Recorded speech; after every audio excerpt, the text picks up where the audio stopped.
हर दिन एक जैसा नहीं होता है। किसी दिन आपको बहुत खुशी महसूस होती है और किसी दिन बहुत ज़्यादा दुख या तकलीफ़ महसूस होता है। तो जिस दिन खुशी महसूस होती है ना, उस दिन अपने ऊपर घमंड को मत आने देना, अहंकार नहीं करना। ये नहीं सोचना कि मेरे जीवन में बहुत ज़्यादा खुशी है, मैं हमेशा खुश रहूँगा या खुश रहूँगी। नहीं, सीखना अपने भीतर विनम्रता को लेकर आना कि मुझे हमेशा इस बात का ध्यान रखना है कि मेरे जीवन में कितनी भी खुशी आए, कितना भी पैसा आए, मुझे विनम्र रहना है। और जिस दिन दुख या तकलीफ़ मिले ना, तो उस दिन उस दुख या तकलीफ़ के कारण दुखी नहीं होना, रोना नहीं है।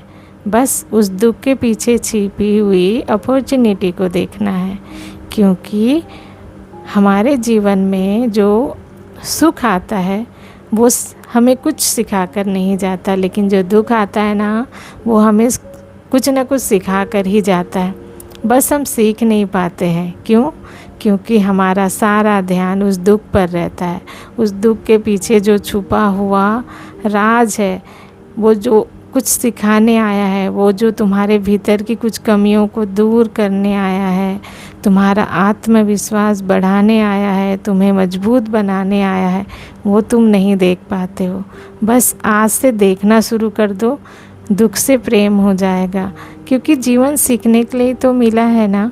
हम धीरे धीरे, सोना कैसे तपता है, आग में जब वो तपता है तो वो और निखरता है।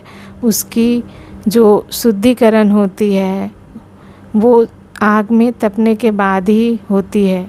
उसकी परीक्षा होती है ना कि आग में तपाने के बाद सोना शुद्ध है या अशुद्धि उसमें मिली हुई है। तो तपना मतलब दुखों के आने के बाद धीरे धीरे आदमी निखरता है।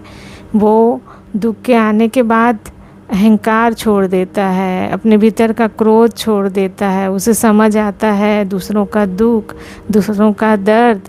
क्योंकि जब तक दर्द नहीं मिलेगा तुम दर्द को कैसे समझोगे। तो इसीलिए जीवन में जब दुख आए तो कभी ईश्वर से शिकायत नहीं करना।